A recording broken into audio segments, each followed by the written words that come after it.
Hi, Manoj dream വ്ളോഗ്സിൻ്റെ മറ്റൊരു വീഡിയോയിലേക്ക് എല്ലാവർക്കും സ്വാഗതം.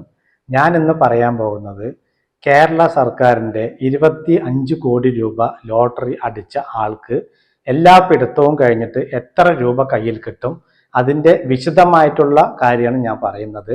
കാരണം പലരുടെ ധാരണ 30% ടാക്സ് മാത്രം പിടിച്ച് ബാക്കിയുള്ള സംഖ്യ മുഴുവൻ തന്നെ ലഭിക്കുമെന്നാണ് എല്ലാവരുടെയും ധാരണ. പക്ഷെ അത് തികച്ചും തെറ്റാണ്. അപ്പൊ നമ്മൾക്ക് അതിന്റെ വിശദമായിട്ടുള്ള കാര്യങ്ങളിലേക്ക് കടക്കാം. ഈ 25 കോടിയിൽ നിന്ന് ഏജന്റിന്റെ കമ്മീഷൻ വന്നിട്ട് 10%. 2.5 കോടി രൂപയാണ് 10%. ആ 2.5 കോടി രൂപ പോയി കഴിഞ്ഞാൽ ബാക്കിയുള്ള സംഖ്യ 22 കോടി 50 ലക്ഷം രൂപയാണ് ഇദ്ദേഹത്തിനായിട്ട് പിന്നെ വേറെ ഉള്ളത്, ബാലൻസ് ഉള്ളത്. ഈ 22 കോടി 50 ലക്ഷം രൂപയിൽ നിന്നും കേരള ലോട്ടറി വകുപ്പ് 30% TDS അങ്ങോട്ട് കട്ട് ചെയ്യും. അത് 6 കോടി 75 ലക്ഷം രൂപയാണ് ഈ 30% TDS എന്ന് പറയുന്നത്. അപ്പൊ 6 കോടി 75 ലക്ഷം രൂപ ലോട്ടറി വകുപ്പ് കട്ട് ചെയ്യും. ബാക്കി വന്നിട്ട് 15 കോടി 75 ലക്ഷം രൂപയാണ് ഈ ലോട്ടറി അടിച്ച ആളുടെ അക്കൗണ്ടിലേക്ക് ലോട്ടറി വകുപ്പ് മാറ്റി കൊടുക്കുന്നത്. അപ്പോൾ നമ്മൾ വിചാരിക്കും, നമ്മൾക്ക് കിട്ടിയ തുക ടാക്സ് പിടിച്ചു, ഇനി നമ്മൾക്ക് നമ്മുടെ ഇഷ്ടം പോലെ ചെലവാക്കാമെന്ന് വിചാരിക്കും. പക്ഷെ തെറ്റാണ്. ഇനിയും ഉണ്ട് നമ്മൾ അടയ്ക്കാനുള്ള ചാർജുകൾ. അപ്പൊ അതെന്താന്നുള്ളത് നമ്മൾക്ക് ഒന്ന് നോക്കാം.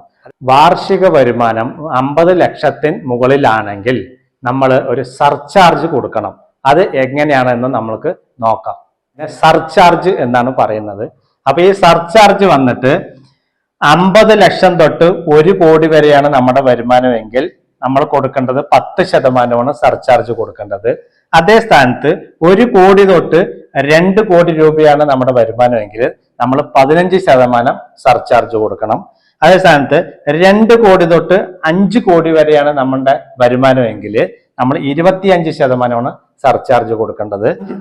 5 കോടിക്ക് മുകളിലാണ് നമ്മുടെ വരുമാനമെങ്കിൽ നമ്മൾ കൊടുക്കേണ്ടത് 37% സർചാർജ്. അത് കൂടാതെ നമ്മൾക്ക് ഹെൽത്ത് ആൻഡ് എഡ്യൂക്കേഷൻ സെസ് എന്ന് പറഞ്ഞിട്ട് ഒരു 4% കൂടി കൊടുക്കണം. ഈ രണ്ടും നമ്മൾ കൊടുക്കണം. അപ്പോ നമ്മളുടെ ലോട്ടറി അടിച്ച തുക പറഞ്ഞാൽ 25 കോടിയാണ്. 5 കോടിക്ക് മുകളിലാണ്. അപ്പൊ നമ്മൾ കൊടുക്കേണ്ടത് 37% സർചാർജായി കൊടുക്കേണ്ടത്. ആ 37% സർചാർജ് വന്നിട്ട് ഈ TDS ആയി പിടിച്ച 6 കോടി 75 ലക്ഷം രൂപയുടെ 37% സർചാർജ് ആയിട്ട് വരുന്നത്. അത് വന്നിട്ട് 2 കോടി 49 ലക്ഷത്തി 75,000 രൂപയാണ് സർചാർജ് വരുന്നത്.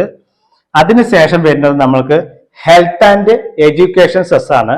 അത് 4% വരുന്നത്. അത് വന്നിട്ട് ഈ TDS ആയിട്ട് പിടിച്ച 6 കോടി 75 ലക്ഷവും അതേ സ്ഥാനത്ത് സർചാർജായി പിടിച്ച 37% 2 കോടി 49 ലക്ഷത്തി 75,000 രൂപയും കൂടി കൂട്ടുന്ന സമയത്ത് നമ്മൾക്ക് TDS പ്ലസ് സർചാർജും കൂടി കൂട്ടുന്ന സമയത്ത് 9 കോടി 24 ലക്ഷത്തി 75,000 രൂപയാണ് വരുന്നത്. ഈ 9 കോടി 24 ലക്ഷത്തി 75,000 നിന്ന് 4% ഹെൽത്ത് ആൻഡ് എഡ്യൂക്കേഷൻ ചാർജും കൂടി പിടിക്കുന്ന സമയത്ത് 36 ലക്ഷത്തി 99,000 രൂപയാണ് ഈ 4% സെസ് വരുന്നത്. അത് ഈ 30% TDS plus 37% surcharge 4% health and education സെസ്സും എല്ലാം കൂടി പിടിക്കുന്ന സമയത്ത് 9 കോടി 61 ലക്ഷത്തി 74,000 രൂപയാണ് വരുന്നത്. 25 കോടിയുടെ 10% ഏജന്റ് കമ്മീഷനായ 2.5 കോടി രൂപ പോയ ബാക്കിയുള്ളത് 22 കോടി 50 ലക്ഷം രൂപയാണ്. അതിൽ നിന്നും TDS 30%, സർചാർജ് 37%, സെസ് 4%. അപ്പൊ ഈ മൂന്നും കൂടി കൂട്ടിയ സംഖ്യയാണ് ഈ 9 കോടി 61 ലക്ഷത്തി 74,000 രൂപ.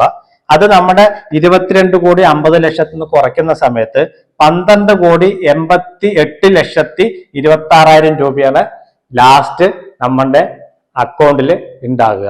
അപ്പൊ നമ്മൾ ഈ കിട്ടിയ സംഖ്യനെ ഒന്നുമില്ലെങ്കിൽ ഡെപ്പോസിറ്റ് ആക്കും, അല്ലാന്നുണ്ടെങ്കിൽ വേറെ ഏതെങ്കിലും വഴിക്ക് നിങ്ങൾ ഇൻവെസ്റ്റ് ചെയ്യും. അങ്ങനെ ഡെപ്പോസിറ്റ് ആക്കുന്ന സമയത്ത് അതിൽ നിന്ന് നമുക്ക് വലിയൊരു തുകയാണ് ഡെപ്പോസിറ്റ് പലിശയായിട്ട് കിട്ടുന്നത്. അപ്പൊ ആ സംഖ്യയിൽ നിന്ന് നിങ്ങൾ TDS ടാക്സ് കൊടുക്കേണ്ടി വരും. നിങ്ങൾ ചെയ്യേണ്ടത് ഒരു ചാർട്ടേഡ് അക്കൗണ്ടന്റിന്റെ നിർദ്ദേശപ്രകാരം എത്രയൊക്കെ ക്യാഷ് കൊടുക്കാനുണ്ടോ, അതായത് ടാക്സ് ഇനത്തിൽ എത്രയൊക്കെ രൂപ കൊടുക്കാനുണ്ടോ അതെല്ലാം കൃത്യമായിട്ട് കൊടുക്കണം. അങ്ങനെ കൊടുക്കാത്ത പക്ഷം നിങ്ങൾക്ക് 1% വെച്ചിട്ട് അതിൽ പെനാൽറ്റി വരും. അത് വലിയൊരു സംഖ്യ ആയിരിക്കും. കാരണം നിങ്ങൾക്ക് വലിയ സംഖ്യ ആയതുകൊണ്ട് നല്ലൊരു സംഖ്യ ആയിരിക്കും വരിക.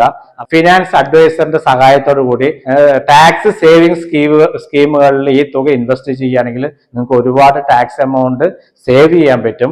അതേപോലെ തന്നെ നിങ്ങൾ കൃത്യമായിട്ട് ടാക്സ് അടച്ചില്ല എന്നുണ്ടെങ്കിൽ നിങ്ങൾക്ക് ഒരുപാട് ക്യാഷ് നിങ്ങളുടെ കയ്യിൽ നിന്ന് പോകാനും സാധ്യതയുണ്ട്.